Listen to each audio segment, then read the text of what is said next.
Chapter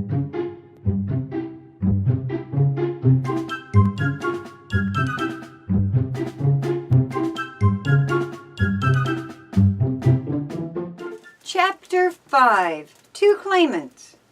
Dan was midway through breakfast the next morning when the telephone rang. "Will you answer it, please?" his mother called from the kitchen where she was frying ham.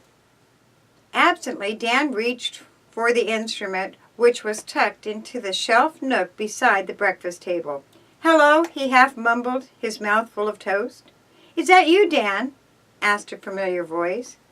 Dan came to life then, for it was Sam Hatfield at the other end of the line. Something must be up, else the cub leader wouldn't call him so early in the morning. Like as not, the police were wanting to question him about the money box. "Dan, can you come over right away?" Mr. Hatfield asked. "Why, sure. That is, I guess so, unless Mom's got work lined up for me. Anything wrong?" Dan was certain from Mr. Hatfield's tone that something urgent had come up.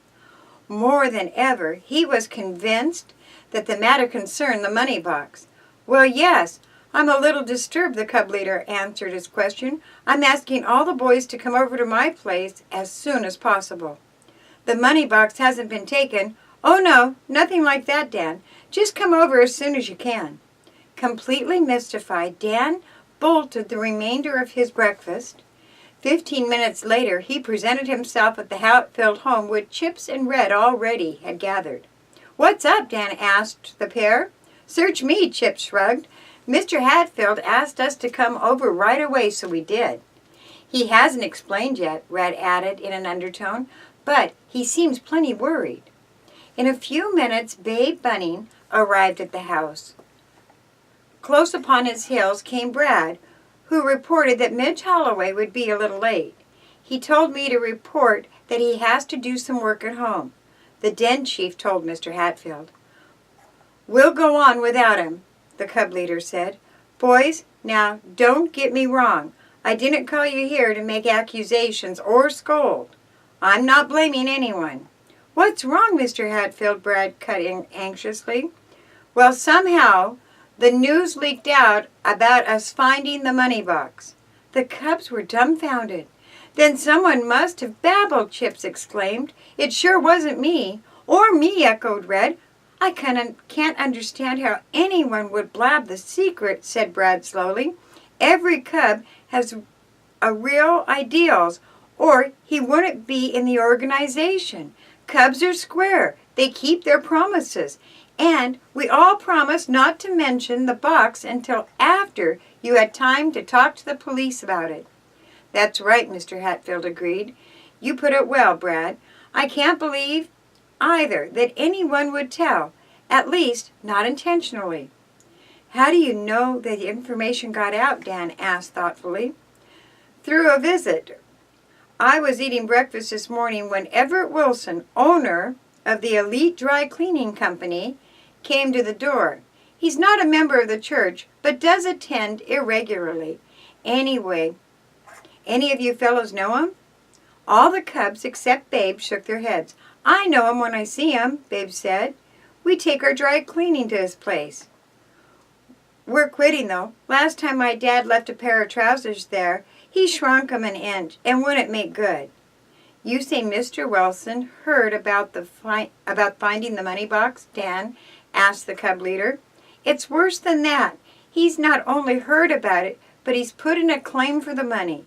"But how did he happen to hide it in the coal bin?" Dan demanded in perplexity. "That's what I asked him. He didn't have a very satisfactory answer. Furthermore, he wasn't able to tell me how much he had in the box." "Then maybe it wasn't his," Chips explained. "I thought of that right away, Chips. I had a feeling that perhaps he was putting in a false claim. At any rate, I refused to turn the money over to him." "Have you called the police yet?" Dan questioned. "Yes, I telephoned the station immediately after Mr. Wilson was here. A man is on his way out here now. I'll turn the money over to him when he comes and be glad to be rid of it." "It's sure funny about Mr. Wilson claiming the cash," Dan remarked. "How could have he known about us finding the box?" "Someone must have told," Chips replied before the cub leader could speak.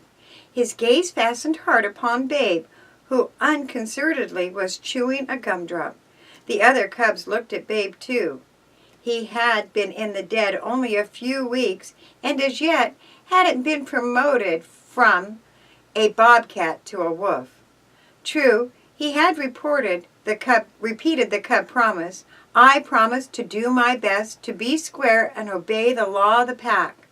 Also, he had learnt the cub sign and the hand clasp, the salute and the law of the pack.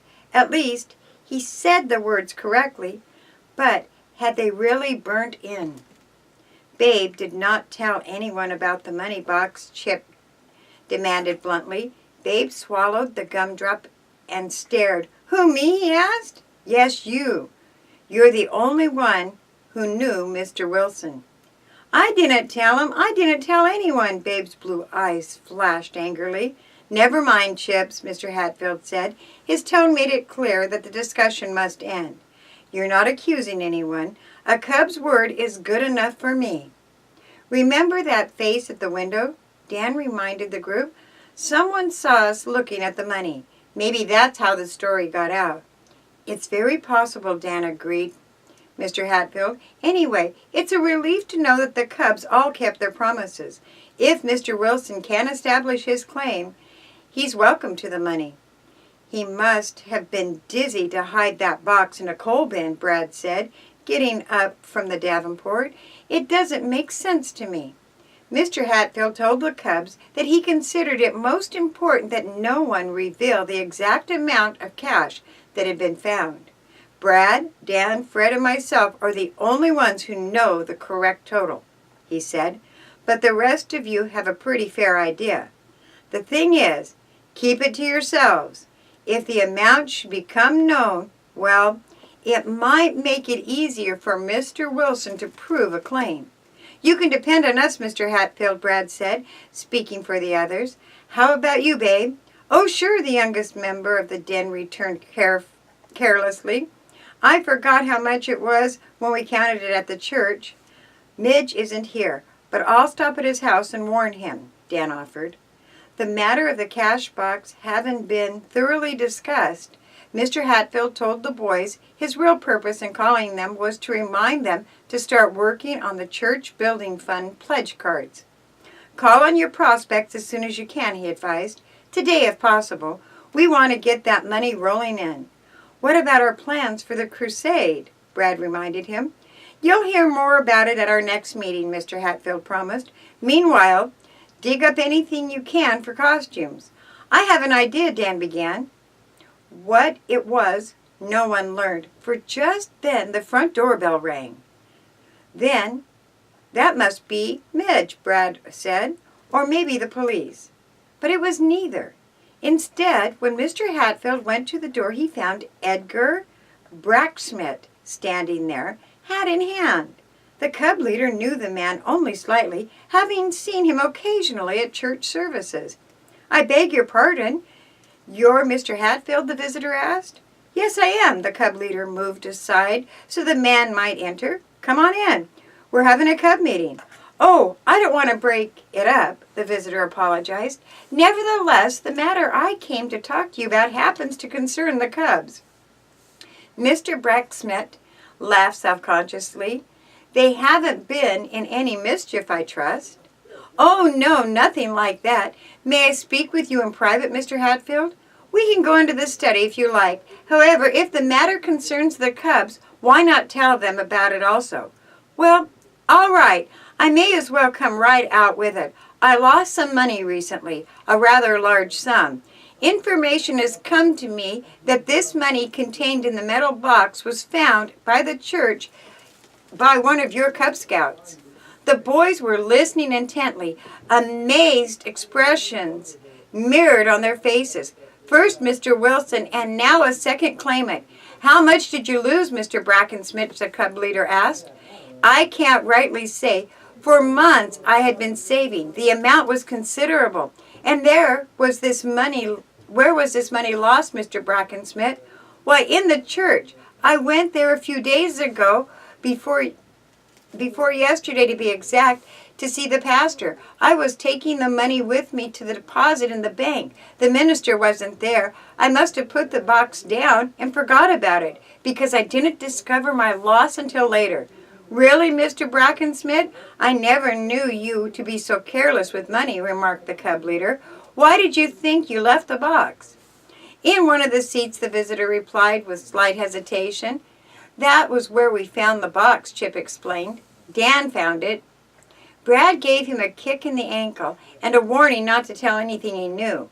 "May I ask how you learnt that the Cubs had come upon the money box?" Mr. Hatfield inquired. "Why, the news is everywhere." Brad was disgusted. So were the other Cubs, who couldn't imagine how word could have spread. "Babe, fess up," Red whispered to the younger boy's ear. "Did you spill it?" "I did not," he retorted indignantly. "Cross my heart and hope to die." "Midge wouldn't tell," Red said. "All the other Cubs had given their word. It's mighty funny." Mr. Hatfield was speaking again. "Since the news is everywhere, as you said, Mr. Brackensmith, I may as well admit that the Cubs did find a little money. We expect to turn it over to the police. If you have a claim, you'll have to take it up with them." "You still have the money here in the house?" "Yes," the cub leader admitted reluctantly. "Then why put me to the trouble of having to go through the police and perhaps the courts to prove my claim? The money is mine. If you return it to me, I'll give the Cubs a suitable reward for their very generous act in finding it." Mr. Hatfield had begun to lose patience. "I'm sorry, Mr. Bracksmith," he said. "You'll have to take that matter up with the police." Mr. Bracksmith argued for a little while longer, then convinced that he was making no headway, he rather angrily departed. "That's the limit," Fred sputtered. "2 claims for the money? What did you think of him, Dad?" "I barely know either Mr. Brackensmith or Mr. Wilson," his father replied. "Obviously, both can't own the money. Before the real owner of that box is found, I'm afraid we're in for an unpleasant time. Do, do, do, do.